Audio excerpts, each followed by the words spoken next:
అత్తయ్య గారండి, పార్థు గారు కరెక్ట్ టైంకి రాకపోతే ఈ నిశ్చితార్థం ఆగిపోతుంది. ఇప్పుడెలా అండి?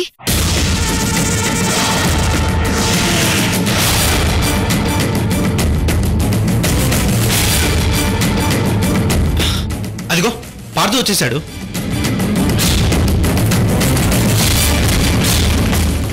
ఏంటమ్మా ఇది? నిశ్చితార్థం అని నాకు ముందే చెప్పొచ్చు కదా. నేనే దగ్గరుండి ఏర్పాట్లన్నీ చూసుకునేవాడు కదా.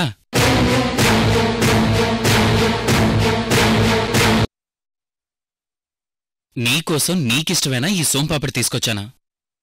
ఇప్పుడు ఈ శుభ సందర్భంలో దీన్ని ఐశ్వర్యకిస్తానా? నువ్వేం ఫీల్ అవ్వకూడదు.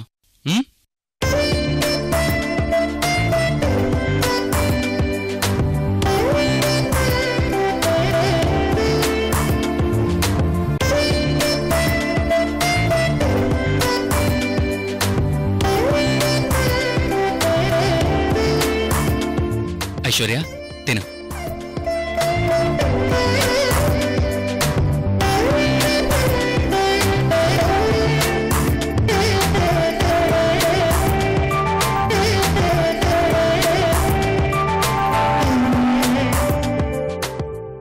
నిశ్చితార్థం విషయంలో పార్థు గారు కన్విన్స్ అవ్వరు, ఒప్పించడానికి చాలా కష్టపడాల్సి వస్తుందనుకున్నాను. కానీ ఇంత ఈజీగా ఒప్పుకుంటారనుకోలేదు.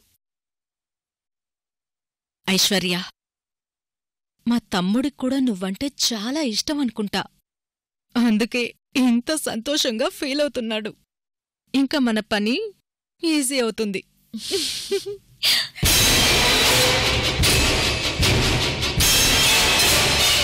పంతులు గారు, ముహూర్తం ఎన్ని గంటలకి?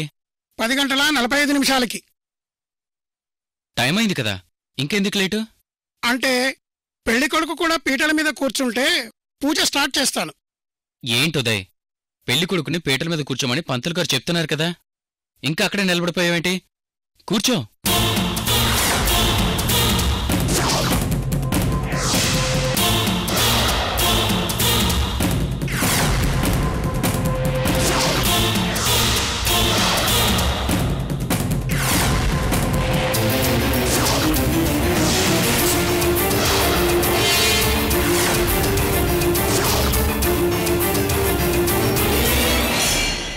ఏమైనా ఇన్నాళ్ళకి నీ ప్రేమను ఐశ్వర్య అర్థం చేసుకొని నిశ్చితార్థానికి ఒప్పుకున్నందుకు నాకు చాలా ఆనందంగా ఉంది.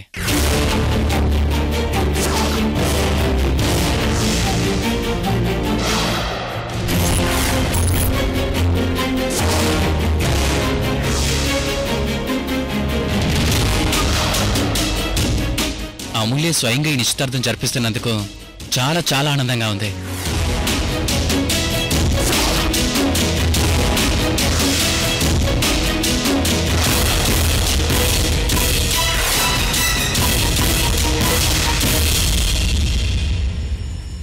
సరే సరే, ఇవన్నీ తర్వాత మాట్లాడుకుందాం గాని ముందు పీటల మీద కూర్చో.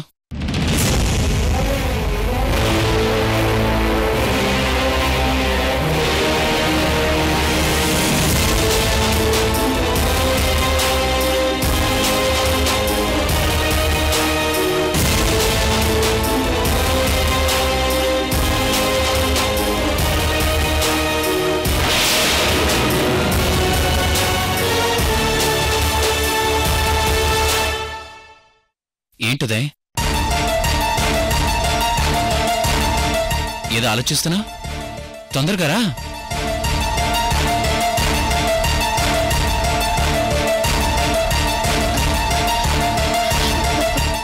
పార్థు గారండి, ఇక్కడ నిశ్చితార్థం జరుగుతోంది ఐశ్వర్య గారికి ఉదయ్ గారికి కాదు. మరి ఇంకెవరికి జరుగుతుంది? అది అది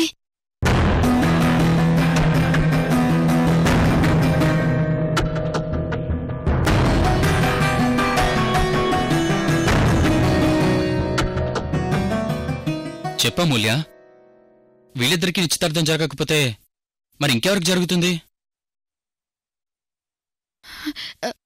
మీకు ఐశ్వర్య గారికండి.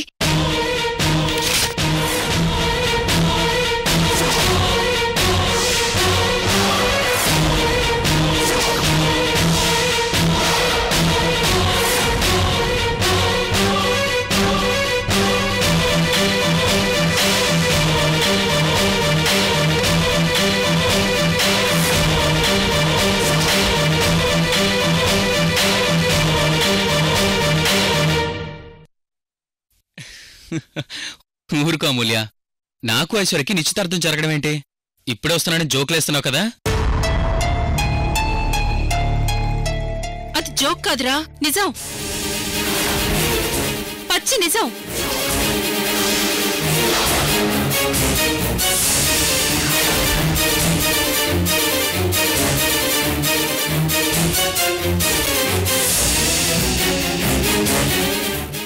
అంటే ఇక్కడ నిజంగానే నాకు ఐశ్వర్యకి నిశ్చితార్థం జరుగుతుందా?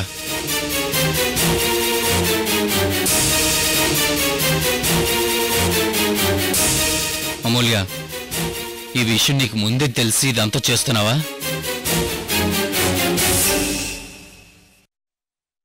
అసలు నీ భర్తకి నువ్వు దగ్గరుండి నిశ్చితార్థం చేయడం ఏంటే? అసలు నాకేమీ అర్థం కావడం లేదా?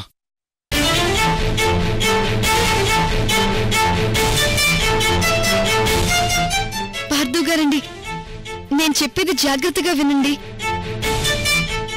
నేను మీకు పర్మనెంట్ భార్యని కాదు కదా. తొందరలో మనం విడాకులు కూడా తీసుకోబోతున్నాం. నేను వెళ్ళిపోయాక మీకు తోడుగా ఒక మంచి అమ్మాయి కావాలని నిర్ణయించుకుని ఈ నిశ్చితార్థం ఏర్పాట్లు చేసుకున్నాం. మీరు జీవితాంతం హ్యాపీగా ఉండాలన్నదే నా ఆశ.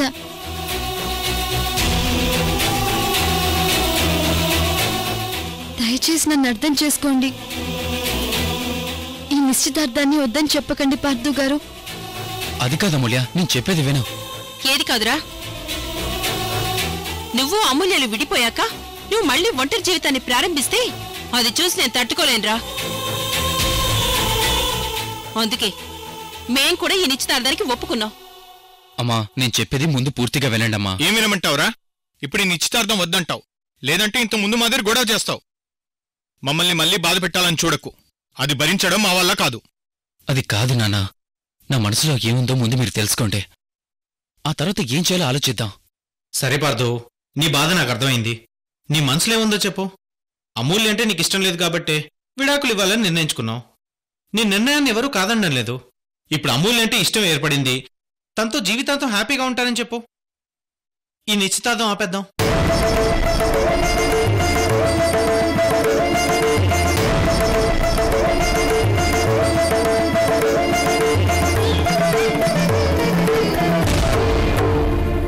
నువ్వు అమ్మకి నీ ప్రేమ విషయం చెబితే ఆమె నీకు ఎప్పటికీ దక్కదు దక్కదు దక్కదు దక్కదు. నో, స్వామి చెప్పినట్టు నా నోటితో నేను అమూల్య అంటే ఇష్టం చెప్తే తన జీవితాంతం నాకు దూరం అయ్యే అవకాశం ఉంది. అలా చెప్పనా? చెప్పు పార్దు, మీ బావ చెప్పినట్టు అమూల్య అంటే నీకిష్టమని చెప్పు. ఇప్పుడే నిశ్చితార్థం ఆపేస్తాం.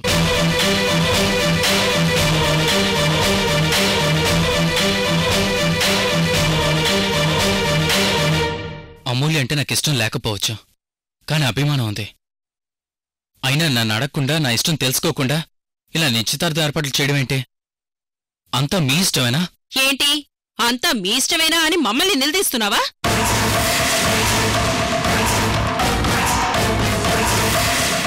ఒకప్పుడు నీ ఇష్ట ప్రకారమే టెంపరవరీ పెళ్లి చేసుకున్నావు.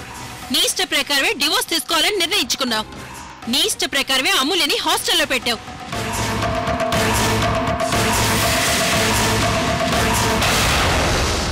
ఇన్ని పనులు మాకు చెప్పకుండా నీ ఇష్టం వచ్చినట్టు చేసినప్పుడు ఈ ఒక్కటి నీకు చెప్పకుండా మా ఇష్ట ప్రకారం చేస్తే తప్పేంటి?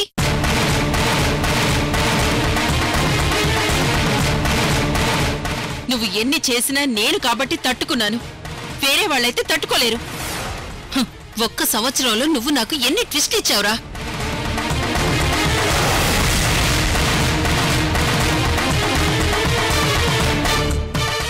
తల్లిని మోసం చేశానని ఆలోచించకుండా మీరు ఒకరికొకరు త్యాగాలు చేసుకోవడం, ఒట్లు వేసుకోవడం.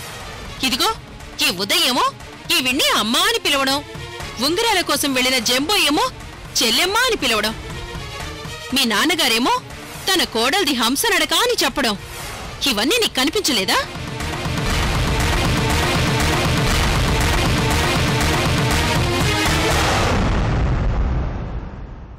చూడు పార్దు, నీకు అమ్మ కావాలంటే ఈ తతంగం అంతా జరగాలి. లేదంటే నువ్వు తల్లి లేని బిడ్డగా ఉండిపోతావు. తల్లి లేని బిడ్డగా ఉండిపోతావు. తల్లి లేని బిడ్డగా ఉండిపోతావు. తల్లి లేని బిడ్డగా ఉండిపోతావు.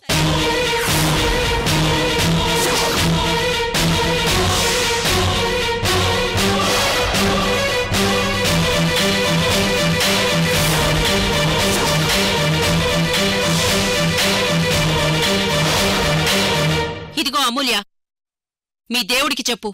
నీ మాట అంటే వాడు బాగా వింటాడు, బాగా అర్థం చేసుకుంటాడు.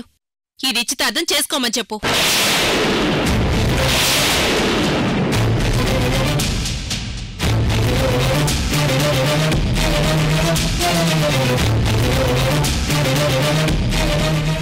పార్థు గారు, మీ విషయంలో నేను ఎంతో ఆలోచించి నిర్ణయం తీసుకున్నాను. నేను వెళ్ళిపోయినా మీరు హ్యాపీగా ఉండాలి అన్నదే నా తాపత్రయం. ప్లీజ్ నన్ను అర్థం చేసుకోండి.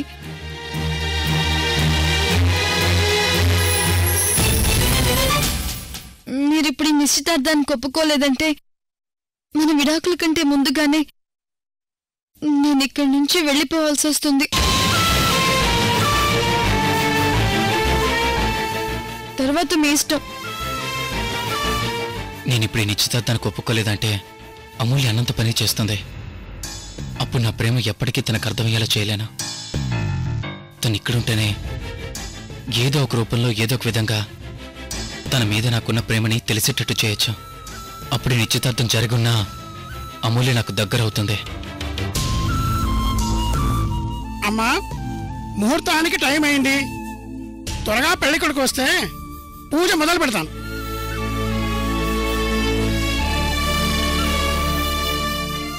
ప్లీజ్ పార్థు గారు, ఈ నిశ్చితార్థానికి ఒప్పుకోండి.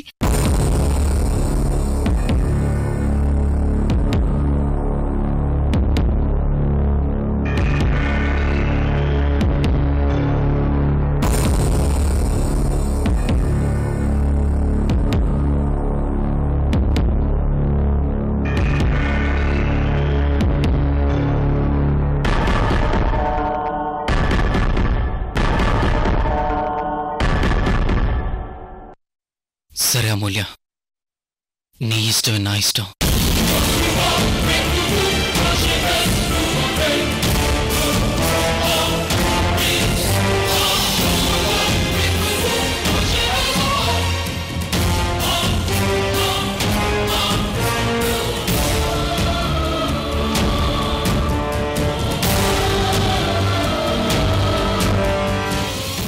ఉదయ్, తొందరగా పార్థుని రెడీ చేయించి కిందకి తీసుకురా. అలాగే ఆంటీ. పదండి పార్థు గారు.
పార్థు గారు, రెడీ అవ్వండి. అసలు ఏంటిదంతా?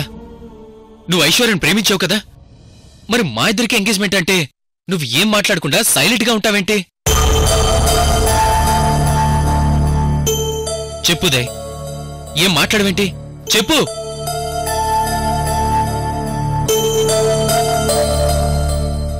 చూడండి పార్థు గారు, నేను ఐశ్వర్యం ప్రేమించాను, అది నిజం. కానీ తను నన్ను ప్రేమించలేదు. అయినా ఐశ్వర్య మిమ్మల్ని ఇష్టపడుతుంది, మిమ్మల్నే ప్రేమిస్తుంది.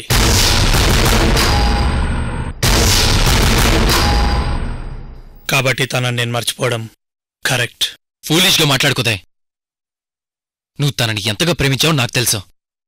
అయినా త్యాగం అనే పేరుతో ప్రాణానికి ప్రాణంగా ప్రేమించిన ఐశ్వర్యాన్ని దూరం చేసుకుంటూ నువ్వు చాలా పెద్ద తప్పు చేస్తున్నావు. నా మాట విను ఉదయ్. ఒక్కసారి ఆలోచించు. ఐశ్వర్య నీకు దక్కడమే కరెక్ట్. ప్రేమించిన అమ్మాయి దూరం అయితే ఆ బాధ ఎలా ఉంటుందో నాకు బాగా తెలుసు.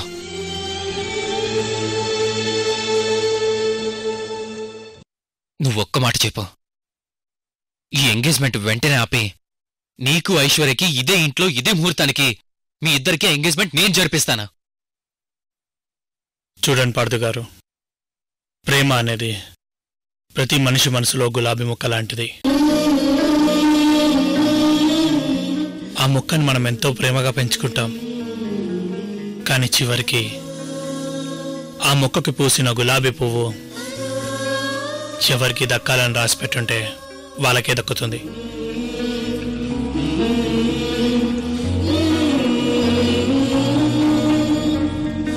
అయినా ప్రేమించిన అమ్మాయినే పెళ్లి చేసుకోవాలని రూల్ ఏం లేదు కదా.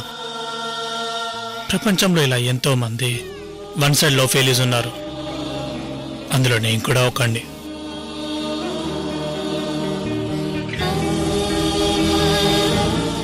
నేను చేసేది మీ అందరి దృష్టిలో తప్పు కావచ్చు, కానీ నేను చేసేది కరెక్ట్ అని నా అంతరాత్మకు తెలుసు. అది కాదు ఉదయ్. ప్లీజ్ పార్థు గారు, మీరేం చెప్పాలనుకున్నారో నాకు అర్థమైంది.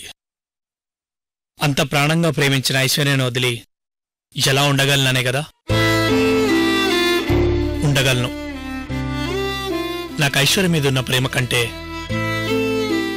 అమ్మ మీదున్న గౌరవమే ఎక్కువ.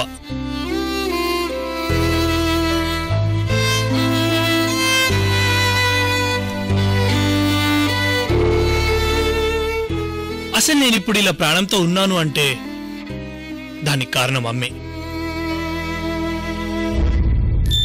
తను అడగాలే గాని నా ప్రేమనేంటి, అవసరమైతే నా ప్రాణాలు కూడా సంతోషంగా ఇచ్చేస్తాను.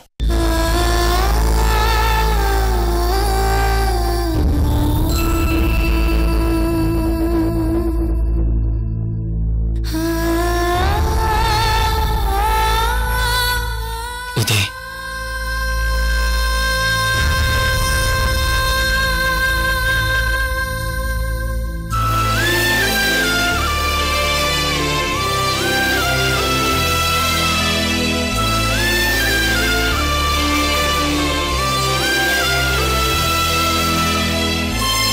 అయినా ఇప్పుడు ఈ డిస్కషన్ ఎందుకు, ముందు రెడీ అవ్వండి. ఒక్క నిమిషం.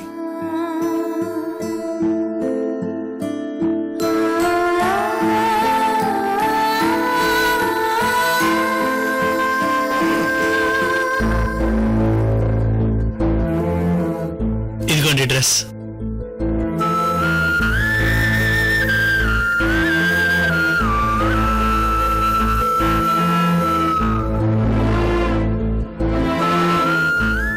నా డ్రెస్ కాదే. అవును, ఇది మీ డ్రెస్ కాదు, నా డ్రెస్.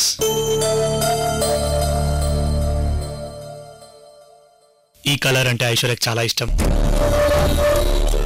ఐశ్వర్యకి నాకు ఎంగేజ్మెంట్ అయితే ఈ డ్రెస్ వేసుకోవాలని స్పెషల్గా దీన్ని డిజైన్ చేయించాను.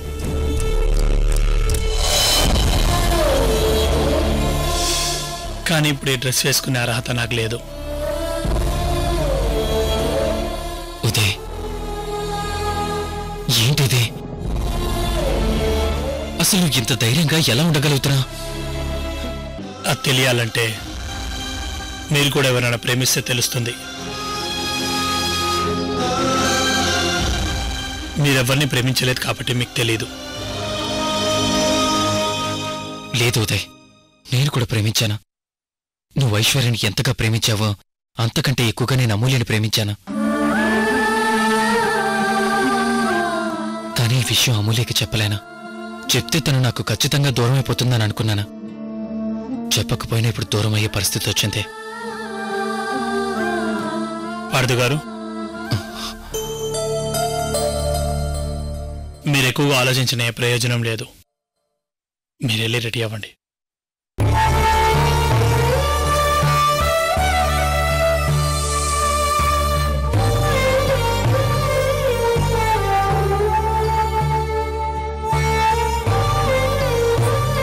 సద్యోజాతం ప్రపద్యామి సద్యోజాతాయ వై నమో నమః. భవే భవేనాతి భవే భవత్స్మాం భవోద్భవాయ నమః. వామదేవాయ నమో జ్యేష్ఠాయ నమః శ్రేష్ఠాయ నమో రుద్రాయ నమః కాలాయ నమః కలవికరణాయ నమో బలవికరణాయ నమో బలాయ నమో బలప్రమథనాయ నమః సర్వభూతదమనాయ నమో మనోన్మనాయ నమః. అఘోరేభ్యోతఘోరేభ్యోతఘోరఘోరతరేభ్యః సర్వేభ్యః సర్వ ఉంగరాలు తీసుకొచ్చావా? తీసుకొచ్చానత్తయ్య.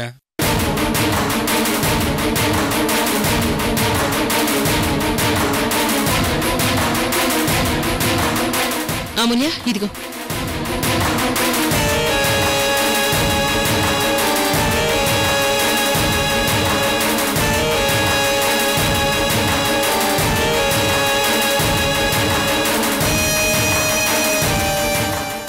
ఏంట్రా అలా గుర్రుగా చూస్తున్నావు? ఈ నిశ్చితార్థం ఎలా ఆపాలని ప్లాన్ చేస్తున్నావా? అది నీ వల్ల కాదు. అమ్మా, ముహూర్తానికి టైం అవుతోంది. తొందరగా పెళ్లి కొడుకుని తీసుకురండి. అలాగే పంతులు గారు. రే జంబో, పైన పార్థు ఉన్నాడు, వెళ్ళి తొందరగా కిందకి తీసుకురా. అలాగే అత్తయ్య.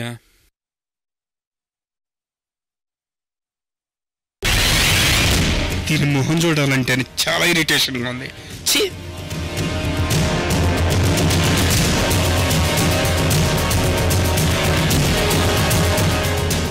అత్తయ్య, నాకు చిన్న డౌట్. అసలు నిశ్చితార్థానికి పార్థు ఒప్పుకున్నాడా? ఒప్పుకున్నాడు కాబట్టి పైన పెళ్లి కొడుకుగా రెడీ అవుతున్నాడు. ఇక నువ్వేమీ ఆలోచించకుండా, ఏమీ అడగకుండా సైలెంట్గా వెళ్ళి పార్థు తీసుకురా. ఈ నిశ్చితార్థానికి పార్థు ఒప్పుకున్నాడా? వాణ్ణి మాత్రం క్షమించకూడదు. పెళ్లికి తాళిబొట్టు ఎంత ముఖ్యమో, నిశ్చితార్థానికి ఉంగరాలు అంత ముఖ్యం. ఉంగరాలు లేవు కాబట్టి ఈ నిశ్చితార్థం అయిపోవడం ఖాయం.